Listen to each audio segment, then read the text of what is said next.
সরকারি চাকরি অধ্যাদেশের খসড়া অনুমোদনের প্রতিবাদে সচিবালয়ে বিক্ষোভ সমাবেশ। কালা কানুন বাতিলের দাবি, কাল থেকে কার্যক্রম বন্ধের হুঁশিয়ারি। আমাদেরকে পরিষ্কার করে কোনো বক্তব্য না দেওয়া হয় জনপ্রশাসন মন্ত্রণালয় থেকে, আগামীকাল থেকে আমরা সচিবালয়ের সমস্ত গেট বন্ধ করে দেব। গণহত্যার আনুষ্ঠানিক বিচার শুরু। চানখারপুলে শিক্ষার্থী সহ 6 জনকে হত্যা মামলার অভিযোগ দাখিল। শেখ হাসিনাকে হাজির করতে বিজ্ঞপ্তি প্রকাশের নির্দেশ ট্রাইব্যুনালের। গণঅভ্যুত্থান চলাকালে চানখারপুলে সংগঠিত মানবতাবিরোধী অপরাধের অভিযোগে তদন্ত প্রতিবেদন এবং বিভিন্ন ডকুমেন্ট পর্যালোচনা করে বিজ্ঞ চিফ প্রসিকিউটর আজকে ট্রাইব্যুনালে ফরমাল চার্জ দাখিল করেছেন। 10 দফা দাবিতে সারা দেশে পেট্রোল পাম্প ও ট্যাঙ্ক লরি মালিকদের ধর্মঘট। বিপাকে পরিবহন মালিক ও চালকরা। সব পাম্পে যাচ্ছি, দেখা যাচ্ছে যে কোনো পাম্পে আমাকে তেল দিচ্ছে না। মালিক সমিতি থেকে বলছে যে সকাল 6টা থেকে দুপুর 2টা পর্যন্ত বন্ধ রাখো। সকাল সকাল রাজধানীর ব্যস্ত সড়ক বনানীতে 2 জনের প্রাণহানি। কাকলি মোড়ে মিক্সচার মেশিনের চাপায় ঘটনাস্থলেই মোটরসাইকেলের 2 আরোহী নিহত। চট্টগ্রাম বন্দর নয়, টার্মিনাল ব্যবস্থাপনার দায়িত্ব বিদেশি প্রতিষ্ঠানকে দেওয়ার উদ্যোগ জানালেন প্রেস সচিব। বললেন, বিদেশি বিনিয়োগ আকৃষ্ট করতে বন্দরের দক্ষতা বাড়ানো জরুরি। মালয়েশিয়ায় কাল শুরু হচ্ছে আসিয়ানের শীর্ষ সম্মেলন। বাংলাদেশের সদস্য হওয়া নিয়ে আপাতত নেই কোনো সুখবর। 3 ম্যাচের টি-20 সিরিজ খেলতে পাকিস্তান পৌঁছেছে বাংলাদেশ দলের প্রথম বহর। নাম প্রত্যাহার করায় নাহিদ রানার পরিবর্তে যাচ্ছেন মেহেদী মিরাজ।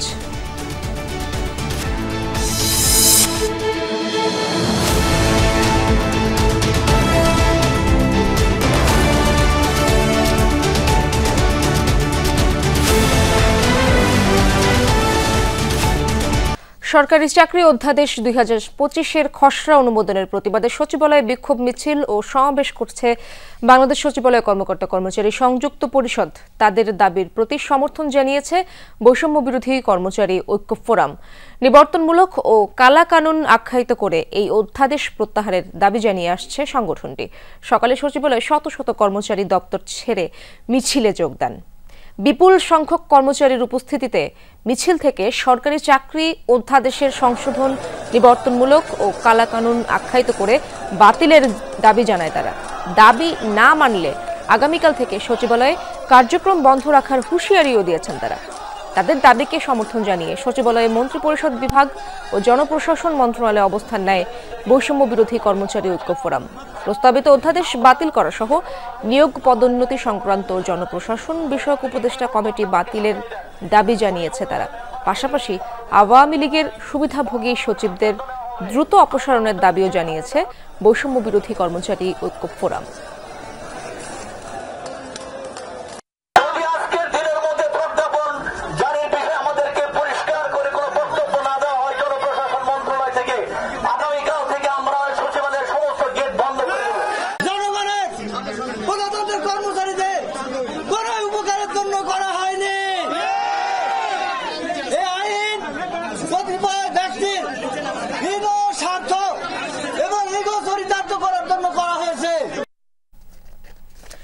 দর্শক, এই বিষয়ে আরো জানবো। সচিবালয় প্রাঙ্গণ থেকে যুক্ত হচ্ছেন আমার সহকর্মী আলমগীর স্বপন। সরাসরি যাচ্ছি তার কাছে। আলমগীর স্বপন, সচিবালয়ে বিক্ষোভ মিছিল ও সমাবেশ থেকে তারা কোনো তথ্য জানিয়েছেন কিনা এবং কি কি দাবি জানানো হয়েছে জানাবেন। কর্মকর্তা কর্মচারীদের বক্তব্য তো আপনি শুনছেন।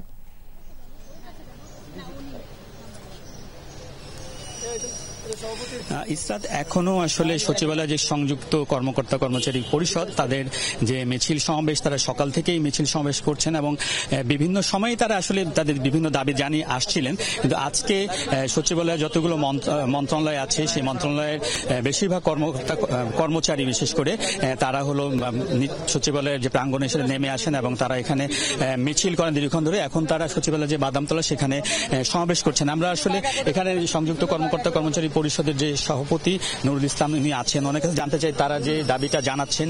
আপনারা যে আইনটি হয়েছে সরকারি কর্মকর্তা চাকরি আইনের যে অধ্যাদেশ, সেটা কেন বিরোধিতা করছেন? এটা একটা কালো আইন, 100% এটা আমাদের উপর একটা নির্যাতনমূলক আইন। এই জন্য আমরা এটা বিরোধিতা করছি, কারণ এটা নিয়ে আমাদের সাথে কোনো আলোচনা করার কোনো সুযোগ দেয় নাই। এটা গোপনে গোপনে এটা উপদেষ্টা পরিষদ থেকে তাদেরকে অনুরোধ করেছি যে আমাদের সাথে আলোচনা করে, যেহেতু আমরা স্টেক হোল্ডার, আমাদের সাথে আলোচনা করে চূড়ান্ত বাস্তবায়নের জন্য। কিন্তু কেন বলছেন যে এটা এমন কিছু ধারা সংযোজন করা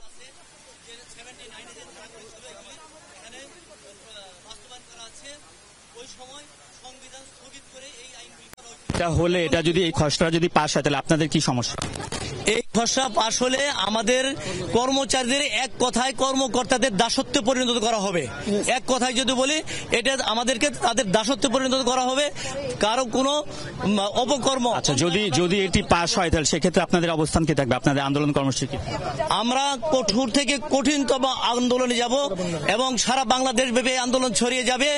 আমরা ইতিমধ্যেই 18 লক্ষ কর্মচারীর মধ্যে আমরা সংবাদ পরিবেশন করে দিয়েছি যে আরো কঠোর আন্দোলন করবেন। সচিবালয় সংযুক্ত কর্মকর্তা কর্মচারী পরিষদের পাশাপাশি যেটা হলো আরেক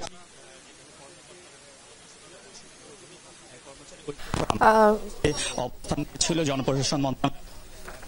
ধন্যবাদ আপনাকে স্বপন। সচিবালয়ের আন্দোলনের ব্যাপারে জানাচ্ছিলেন আপনি, সেখানকার সার্বিক অবস্থা দেখছিলাম আমরা। 5 আগস্ট চানখারপুলের শিক্ষার্থী সহ 6 জনকে হত্যার ঘটনায় ট্রাইব্যুনালে আনুষ্ঠানিকভাবে অভিযোগ দাখিল করেছে প্রসিকিউশন। এর মাধ্যমে গণহত্যার ঘটনায় প্রথম কোনো মামলার বিচার কাজ শুরু হয়েছে বলে জানিয়েছেন প্রসিকিউটর গাজী MH তামিম। এর আগে চানখারপুলে শিক্ষার্থী আনাস সহ 6 জনকে হত্যার ঘটনায় গ্রেপ্তার 4 আসামিকে সকালে ট্রাইব্যুনালে হাজির করা হয়। গত 21শে এপ্রিল চানখারপুলের ঘটনায় 8 জনকে আসামি করেছে প্রসিকিউটরের কাছে তদন্ত প্রতিবেদন দাখিল করে তদন্ত সংস্থা। এই মামলার আসামিরা হলেন ডিএমপির সাবেক কমিশনার হাবিবুর রহমান, ডিএমপির সাবেক যুগ্ম কমিশনার সুদীপ কুমার চক্রবর্তী, রমনা জোনের সাবেক এডিসি শাহ আলম, মোহাম্মদ ইমরুল, সাবেক এসি রমজান, শাহবাগ থানার সাবেক পরিদর্শক আরশাদ হোসেন, কনস্টেবল সুজন, ইমাদ হোসেন এবং নাসিরুল ইসলাম।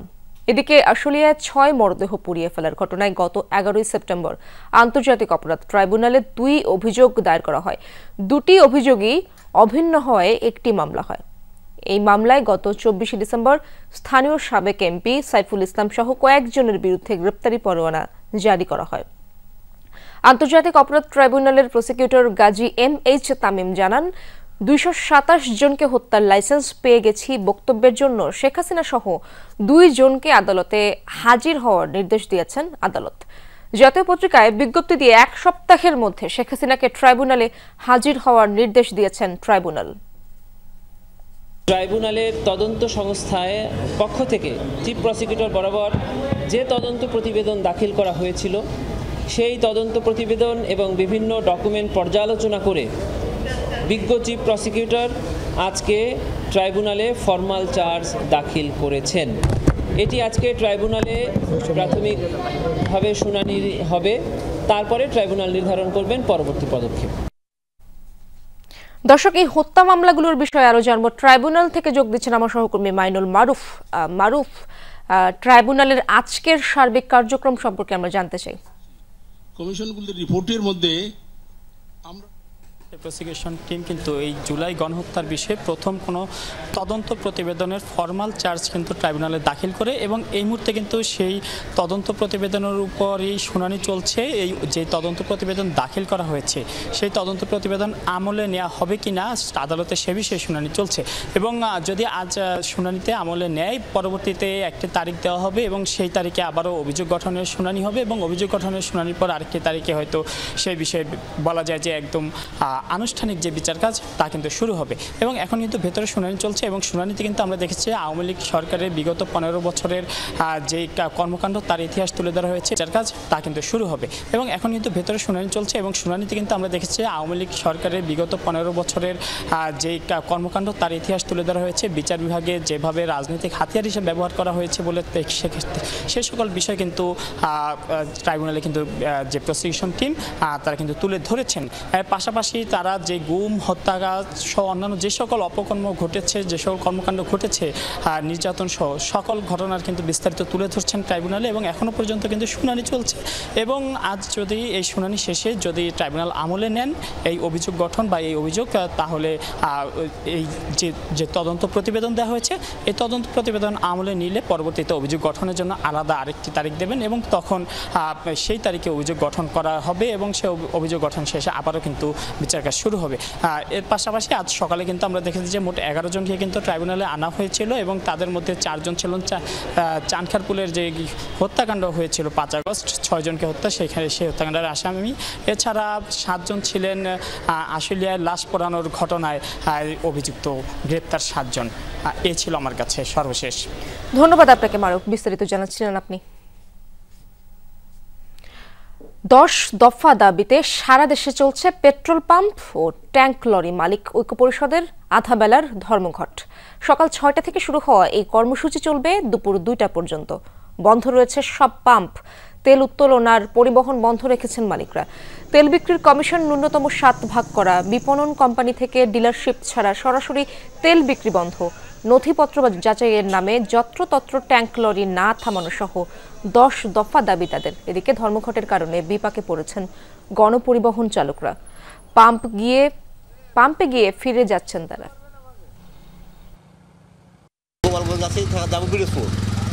তো এখানে আমি সব পাম্পে যাচ্ছি, দেখা যাচ্ছে যে কোনো পাম্পে আমাকে তেল দিচ্ছে না। পাম্পে তেল থাকা সত্ত্বেও আমাদেরকে তেল দিচ্ছে না। আমার এই ব্যাংকের কাছে খুব ডিলে হচ্ছে, আমি খুব ঝামেলায় পড়ে গেলাম। মালিক সমিতি থেকে বলছে যে সকাল 6টা থেকে দুপুর 2টা পর্যন্ত বন্ধ রাখো, তো আমরা এই কারণে বন্ধ রাখছি। দর্শক, রংপুরে যেতে চাই আমার সহকর্মী মাঝারুল মান্নান সেখানে আছেন। মাঝার, আপনি তো সেখানেই রয়েছেন, সেখানকার মানুষের ভোগান্তির চিত্র আপনি দেখছেন, সে ব্যাপারে জানাবেন এবং ধর্মঘট থেকে যারা ধর্মঘট ডেকেছেন পরবর্তী কোনো নির্দেশনা তারা দিয়েছেন কিনা।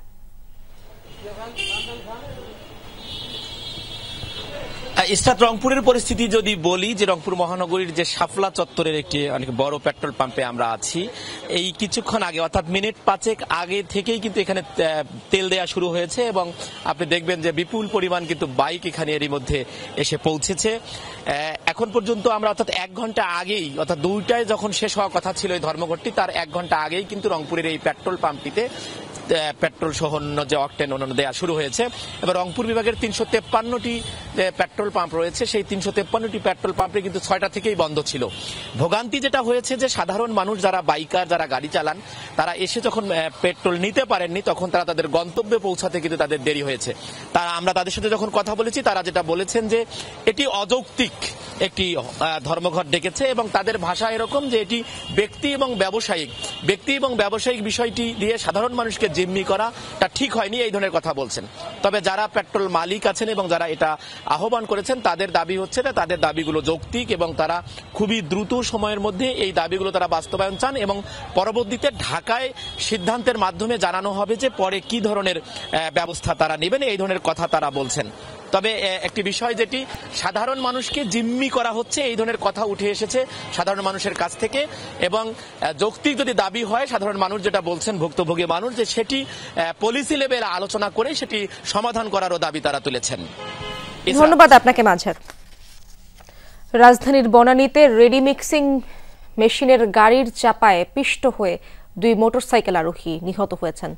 সকাল 9:30টার দিকে বনানী এলিভেটেড এক্সপ্রেসওয়ের র্যাম্পের সাইডে এই দুর্ঘটনা ঘটে। তবে নিহতদের একজনের পরিচয় জানা গেছে, তার নাম আশফাকুর রহমান আশিক। অপরজনের পরিচয় নিশ্চিত হতে পারেনি পুলিশ।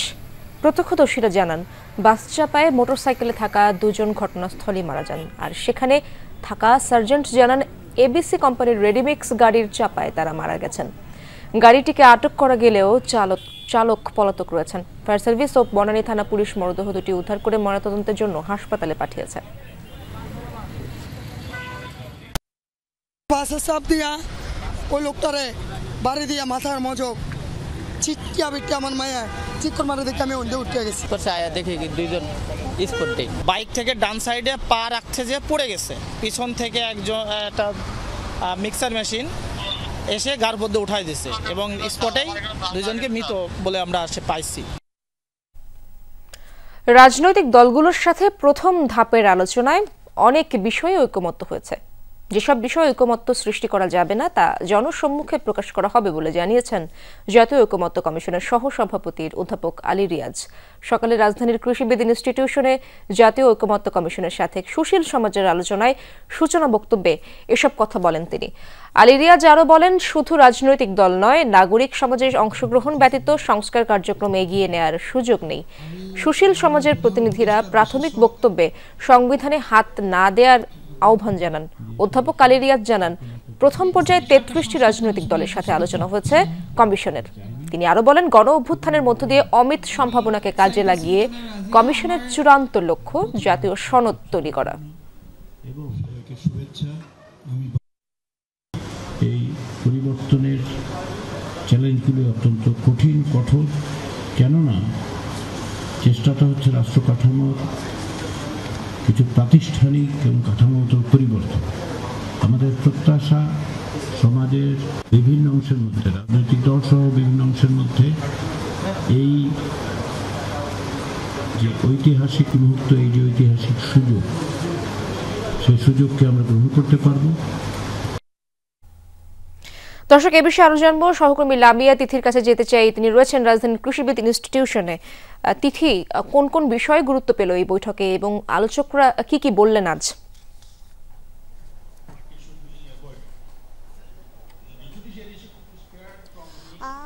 ইশরাত, যেমনটা জানেন যে জাতীয় ঐকমত্য কমিশন কিন্তু 33টি রাজনৈতিক দলের সাথে এই যে সংস্কারের প্রস্তাব যে রিপোর্ট রয়েছে সেটি নিয়ে কিন্তু ধারাবাহিকভাবে তারা কিন্তু একের পর এক আলোচনা করেছে। এরপরেই কিন্তু হচ্ছে আজকে কিন্তু সুশীল সমাজের সাথে তারা যেই বৈঠক রয়েছে, তারা কিন্তু এই বৈঠক সকাল 11টা নাগাদ শুরু হয়েছে। এখানে কিন্তু নারী সংস্কার কমিশন বিষয়ক, স্থানীয় নির্বাচন থেকে শুরু করে তত্ত্বাবধায়ক সরকার এবং 72-এর যে সংবিধান রয়েছে, এই সকল বিষয়ে কিন্তু আলোচনা হয়েছে। এই আলোচনার মধ্যে কিন্তু যিনি কিনা জাতীয় ঐকমত্য কমিশনের প্রধান সহসভাপতি রয়েছেন, তিনি কিন্তু জানিয়েছেন যে রাজনৈতিক দলগুলোর সাথে প্রথম ধাপের যে আলোচনা হয়েছে তার কিন্তু অনেক বিষয়ে ঐকমত তৈরি হয়েছে রাজনৈতিক দলগুলোর সাথে, কিন্তু যে বিষয়গুলোতে ঐকমত সৃষ্টি করা যাবে না বা এখনো যায়নি সেগুলো কিন্তু জনসম্মুখে প্রকাশ করবে বলেও কিন্তু এই যে জাতীয় ঐকমত্য কমিশনের যে সহসভাপতি রয়েছে তিনি কিন্তু আমাদের জানিয়েছেন। একই সাথে কিন্তু এখানে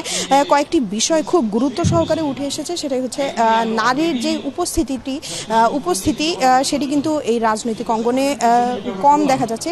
এখানে বক্তারা কিন্তু বলেছেন যে আন্দোলনের সময় আমরা যে এরকম নারীদের সামনের সারিতে দেখতে পেয়েছি, সেরকম কিন্তু এখন কমিশন কিংবা কোনো ধরনের সভা এগুলোতে কিন্তু স্পষ্ট লক্ষ্য করা যাচ্ছে না। তারা কিন্তু আরও বলেছেন এটাই কিন্তু সময় নারীদের রাজনীতিতে অংশগ্রহণ করার জন্য। তারা আরও বলেছেন যে মানবাধিকার বিষয় সহ বেশ কিছু বিষয়গুলোতে কিন্তু রাজনৈতিক দলগুলোকে একমত হতে হবে এবং একই সাথে কিন্তু যেই রাজনীতিবিদরা তাদের যে নির্বাচনী প্রচার প্রচারণা রাখবেন কিংবা যে কোনো ধরনের যেই রাজনৈতিক বিষয়ক আলোচনা থাকবে সেগুলোতে কিন্তু নারীর মনোনয়ন চেয়েছেন এবং বলেছেন ভোটে কিন্তু 33% নারীদের যে সংখ্যাটা সেটি কিন্তু বাড়াতে হবে। এই 33% কিন্তু নারীর জায়গা দিতে হবে রাজনৈতিক দলগুলোকে এবং একই সাথে কিন্তু যেই 72-এর সংবিধান রয়েছে সেই সংবিধান নিয়েও কিন্তু অনেকে বলেছেন যে এটিকে কোনো ধরনের পরিবর্তন করা যাবে না। অনেকগুলো বিষয় আপনি তুলেছেন, সেই বিষয়গুলোর আলোচনা হয়েছে। ধন্যবাদ আপনাকে তিথি। চট্টগ্রাম বন্দর নয়, টার্মিনাল ব্যবস্থাপনার দায়িত্ব বিদেশি প্রতিষ্ঠানকে দেওয়ার উদ্যোগ আছে বলে জানিয়েছেন প্রধান উপদেষ্টার প্রেস সচিব শফিকুল আলম। তিনি বলেন, বিদেশি বিনিয়োগ আনতে হলে সমুদ্র বন্দরের দক্ষতা আরও বাড়াতে হবে। ক্যাপিটাল মার্কেট জার্নালিস্ট ফোরাম আয়োজিত CMJF টকে এমন মন্তব্য করেছেন প্রধান উপদেষ্টার প্রেস সচিব শফিকুল আলম। তিনি জানান, NBR-কে 2 ভাগ করা সরকারের অগ্রাধিকার কার্যক্রমের অংশ। এতে রাজস্ব আদায় বাড়বে, বিদেশি বিনিয়োগ আনার উদ্যোগও রয়েছে। এই তথ্য জানিয়ে প্রেস সচিব আরও বলেন, এজন্য নানা ক্ষেত্রে সংস্কার চলছে। তিনি আরও জানান, ডলারের বিনিময় মূল্য বাজার ভিত্তিক করা হলেও টাকার অবমূল্যায়ন হয়নি। পুঁজিবাজারেও স্বচ্ছতা বজায় রাখার চেষ্টা চলছে। প্রেস সচিব আরও বলেন, নির্বাচন 2026 সালের 30 জুনের মধ্যেই হবে। তিনি জানান, আগের অন্তর্বর্তী সরকারের দায়িত্ব ছিল শুধু নির্বাচন করা, বর্তমান সরকারের দায়িত্ব সংস্কার, বিচার ও নির্বাচন। আমরা চিটাগংকে কাউকে দিচ্ছি না। চিটাগংয়ের টার্মিনাল যাতে তারা ইনভেস্ট করেন, ম্যানেজ করেন। সোফার আমরা তাদের কাছ থেকে অ্যাসুরেন্স পেয়েছি যে তারা $3 বিলিয়ন মতো ইনভেস্ট করবে। ডিপি ওয়ার্ল্ডের সাথে কথা বলছি, এপি মুলার মার্কসের সাথে কথা বলছি এবং সিঙ্গাপুরের পোর্ট অফ সিঙ্গাপুর অথরিটির সাথে কথা বলছি। এর ফলে যেটা হবে, ওরা যদি ম্যানেজ করেন তাহলে আমাদের পোর্ট এফিসিয়েন্সি বাড়বে, আর পোর্ট এফিসিয়েন্সির দিকে তাকিয়ে থাকে ওয়ার্ল্ডের বড় বড় কোম্পানিগুলো যারা ম্যানুফ্যাকচারিংয়ে ইনভেস্ট করেন। অন্তর্বর্তী সরকার যদি কোনো রাজনৈতিক দলকে প্রতিষ্ঠিত করার দায়িত্ব নেয় তাহলে সেটি দুঃখজনক, কোনোভাবেই জনগণ তা মেনে নেবে না বলে মন্তব্য করেছেন বিএনপির সিনিয়র যুগ্ম মহাসচিব রুহুল কবির রিজভী। কাজী নজরুল ইসলামের ১২৬তম জন্মজয়ন্তীতে ঢাকা বিশ্ববিদ্যালয়ে জাতীয় কবির সমাধিতে শ্রদ্ধা নিবেদন শেষে তিনি কথা বলেন। সংবাদকর্মীদের উদ্দেশ্যে বলেন, অন্তর্বর্তী সরকারের বৈশিষ্ট্য হবে নিরপেক্ষ, অথচ তারা বিতর্কিত ভূমিকার মধ্য দিয়ে যাচ্ছে। উপদেষ্টারা যদি দায়িত্ব বাদ দিয়ে অন্য কোনো গভীর এজেন্ডা বাস্তবায়নের চেষ্টা করে তাহলে জনগণ তা মেনে নেবে না বলেও হুঁশিয়ারি দেন রিজভী। নির্দিষ্ট সময় নির্বাচন অনুষ্ঠানের কথা বলা অপরাধ নয়, এমনটাও উল্লেখ করেন তিনি আরও বলেন, জুলাই অভ্যুত্থানের আন্দোলনে কাজী নজরুল জাতিকে বরাবরই অনুপ্রেরণা জুগিয়েছেন।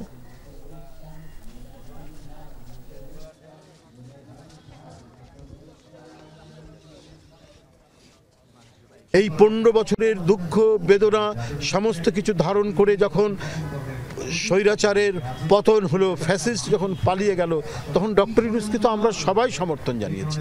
কিন্তু এই সরকারের ভেতর থেকে যদি পার্টিজন দলমন্যতার আমরা যদি আভাস খুঁজে পাই, বৈশিষ্ট্য খুঁজে পাই, তো সেখানে তো আমাদের প্রতিবাদ করতেই হবে।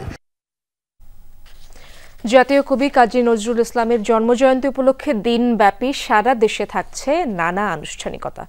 ১২৬তম জন্মবার্ষিকী উদযাপনে সকাল থেকেই ছিল রাজধানীতে আয়োজন। এবারের প্রতিপাদ্য ২৪-এর গণ অভ্যুত্থান কাজী নজরুলের উত্তরাধিকার। ঢাকা বিশ্ববিদ্যালয়ের কেন্দ্রীয় মসজিদের পাশেই জাতীয় কবি অন্তিম শয্যায় শায়িত রয়েছেন। কবির জন্মজয়ন্তী উপলক্ষে নানা কর্মসূচি হাতে নিয়েছে বিশ্ববিদ্যালয় কর্তৃপক্ষ। সকালে অপরাজেয় বাংলার পাদদেশে সমবেত হন শিক্ষক, শিক্ষার্থী ও কর্মকর্তা কর্মচারীরা। সেখান থেকে সকাল 6:30টায় উপাচার্যের নেতৃত্বে কবির সমাধিতে যায় একটি শোভাযাত্রা। সেখানে পুষ্পস্তবক অর্পণ এবং ফাতেহা পাঠ করা হয়। উপাচার্যের সভাপতিত্বে কবির সমাধি প্রাঙ্গণে অনুষ্ঠিত হয় স্মরণ সভা। ভিসি বলেন, জুলাই অভ্যুত্থানের পর জাতীয় কবির মতাদর্শ ধারণের এটি উপযুক্ত সময়। তিনি শিখিয়ে গেছেন যে সব সময় সত্যের পথে থাকবো, অন্যায় অত্যাচারের বিরুদ্ধে কথা বলবো, রুখে দাঁড়াবো। এই কাজগুলোই যদি আমরা সকলের মাঝে ছড়িয়ে দিতে পারি, আমরা তাকে ধারণ করতে পারি, তবেই কিন্তু এই কাজগুলোই যদি আমরা সকলের মাঝে ছড়িয়ে দিতে পারি, আমরা তাকে ধারণ করতে পারি, তবেই কিন্তু আমাদের সার্থকতা লাভ করবে। ছাত্র জনতার গণ অভ্যুত্থান পরবর্তীতে যে নতুন সম্ভাবনা তৈরি হয়েছে, তাতে অন্যায়ের বিরুদ্ধে প্রতিবাদ জারি রাখা এবং সর্বাবস্থায় সাম্য এবং শান্তি বজিয়ে রাখবার জন্য নিজেদের ইস্পাত কঠিন ঐক্য ধরে রাখা। একই সাথে তিনি সাম্যের কবি, তিনি প্রেমের কবি। তার সৃষ্টিতে তারুণ্য খুঁজে পায় পরিবর্তন, আবার বিপ্লবে তিনি হয়ে ওঠেন প্রাণ শক্তি। প্রেমিক পায় অনুভূতির ভাষা, আর নিপীড়িত মানুষ শোনে বিদ্রোহের ঝংকার। তবে নিত্যকার জীবন চর্চায় তার সৃষ্টির উপস্থিতি খুব একটা নেই বললেই চলে। জাতীয় কবি কাজী নজরুল ইসলামের ১২৬তম জন্মজয়ন্তীতে বিনম্র শ্রদ্ধা। ফারহানা ন্যান্সির প্রতিবেদন। মহাবিদ্রোহী রণক্লান্ত আমি সেই দিন হব শান্ত, যেদিন অবসান হবে শোষণের। কবি নেই, কিন্তু তার অমর কবিতা, গান এখনো প্রেরণা যোগায় অন্যায়, জুলুম আর শোষণের শেকল ভাঙার। আজীবন মানবতার ধর্মে বিশ্বাসী নজরুল তীব্র ভাষায় আঘাত করেছেন ধর্মান্ধতা আর সাম্প্রদায়িকতা। আমি কবি বলে বলছি না, আমি আপনাদের ভালোবাসা পেয়েছিলাম। এক হাতে বাঁকা বাঁশের বাঁশুরি আর অন্য হাতে রণতুর্য নিয়ে জয়গান গেয়েছেন চিরতারুণ্যের। প্রাসঙ্গিক কবি নজরুলকে আমরা আমাদের জীবনচর্চায় কতটুকু মনে রেখেছি? আমি শুধু এই দেশেরই, এই সমাজেরই নই, আমি সকল দেশের সকল মানুষের। তাহলে এই যে সকল দেশের সকল মানুষের এই কবিকে, এটা কিন্তু আমাদের নিজেদের স্বার্থে তাকে প্রতি মুহূর্তে আমাদের কিন্তু চর্চার মধ্যে আনতে হবে।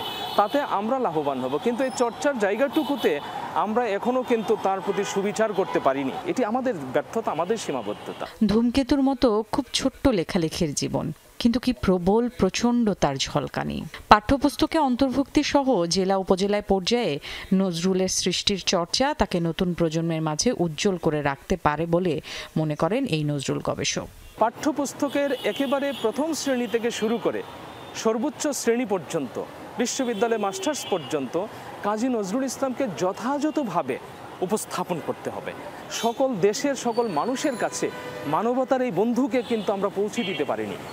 সেই ক্ষেত্রে তার যে সাহিত্যকর্ম সেগুলোকে ইংরেজিতে বা পৃথিবীর প্রধান প্রধান ভাষায় ট্রান্সলেট করার ইমিডিয়েট ব্যবস্থা নিতে হবে। কবি যেন আগে থেকেই জানতেন অনাগত ভবিষ্যৎ। চারপাশে সাম্প্রতিক যে অস্থিরতার চিত্র আমরা খুঁজে পাই, তাতে বড় প্রয়োজন নজরুলের, প্রয়োজন তার মহাকাল ছেদি প্রতিবাদী কণ্ঠ। Farhana Nancy, Jamuna news, Dhaka.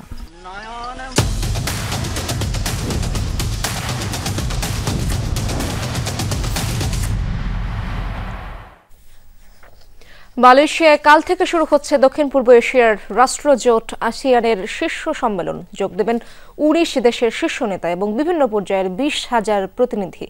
এবারের আয়োজনে নতুনত্ব ASEAN Gulf Cooperation Council, GCC ও চীন, এই 3 আঞ্চলিক ব্লকের উচ্চ পর্যায়ের পৃথক সম্মেলন। পাশাপাশি মিয়ানমারের সামরিক ও গণতান্ত্রিক সরকারের মধ্যে সংলাপের উদ্যোগ নিচ্ছে এই জোট। তবে বাংলাদেশের সদস্য হওয়া নিয়ে আপাতত কোনো সুখবর নেই।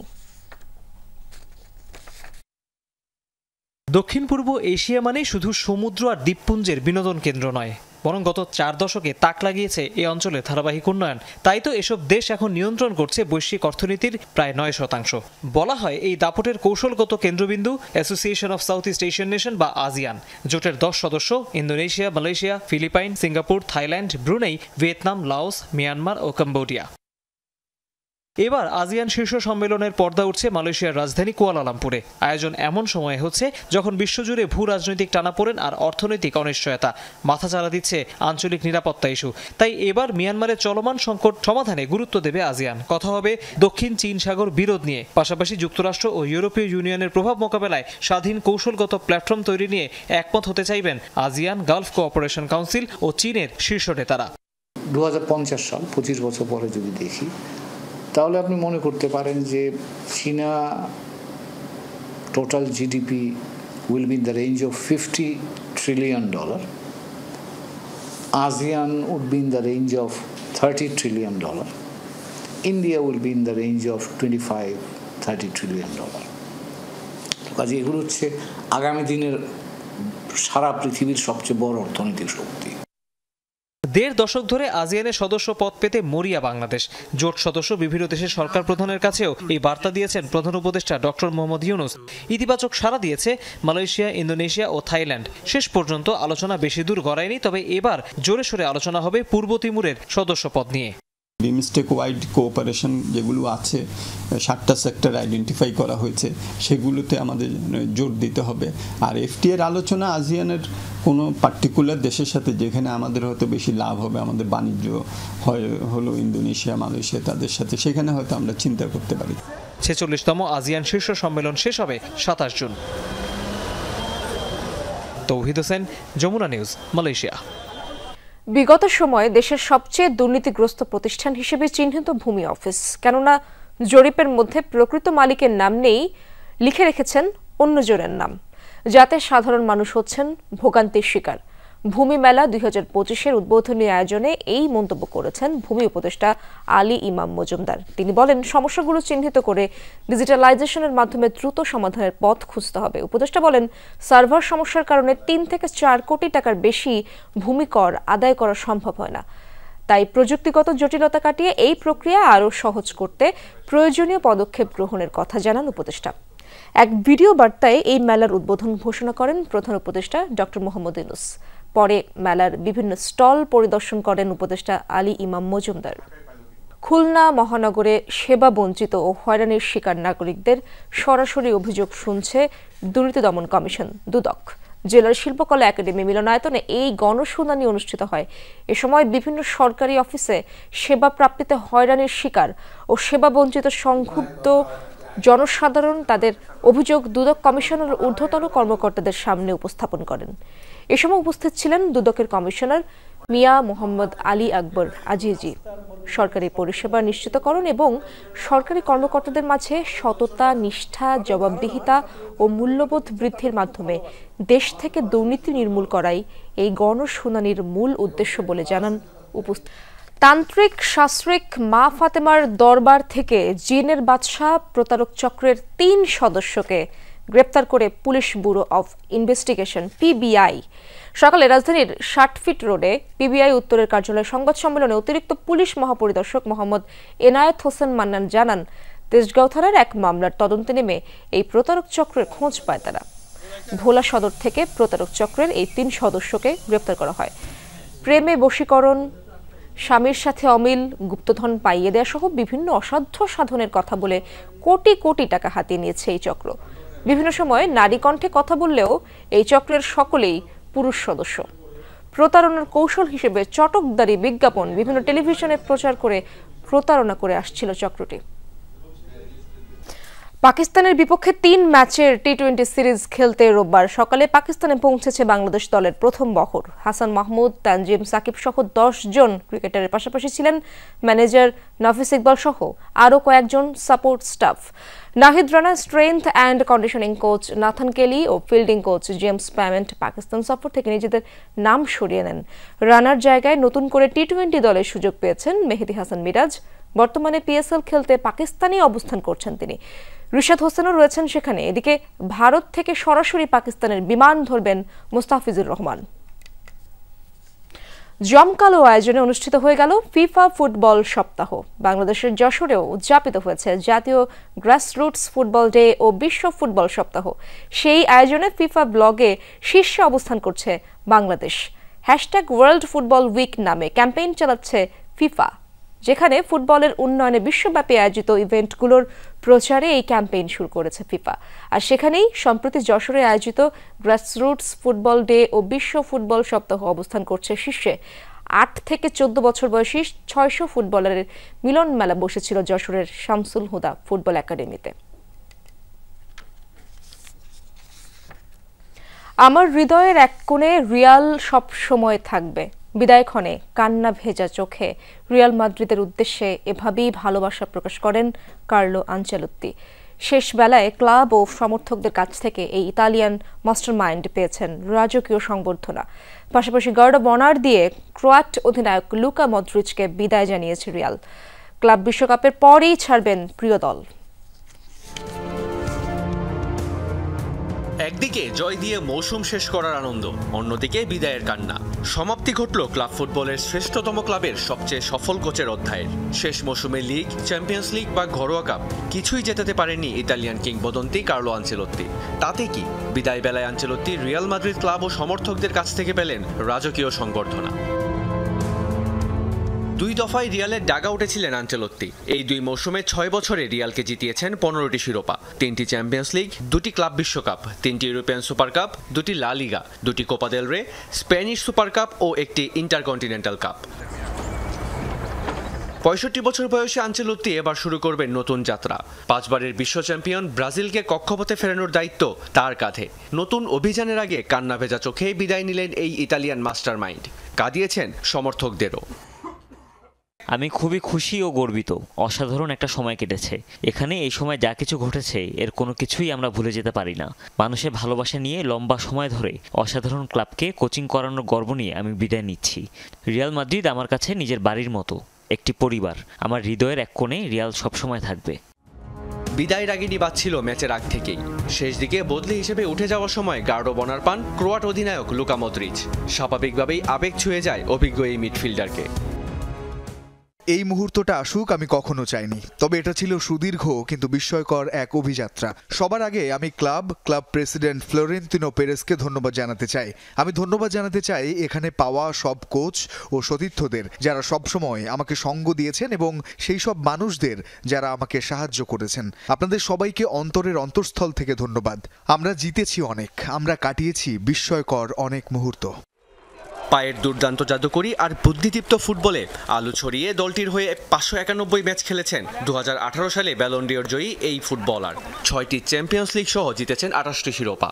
রিয়ালের জার্সিতে তার 13 বছরের যাত্রা অবশ্য শেষ হয়ে যায়নি এখনো। আগামী মাসে ক্লাব বিশ্বকাপ খেলার পর প্রিয় দল ছাড়বেন তিনি। মেহেদি রিয়ান, যমুনা স্পোর্টস। দর্শক, দুপুরে বাংলাদেশের প্রথম ঘণ্টা থেকে বিদায় নিচ্ছি। পরের ঘণ্টার খবর নিয়ে ফিরবেন সহকর্মী ছোঁয়া খন্দকার। সাথেই থাকুন।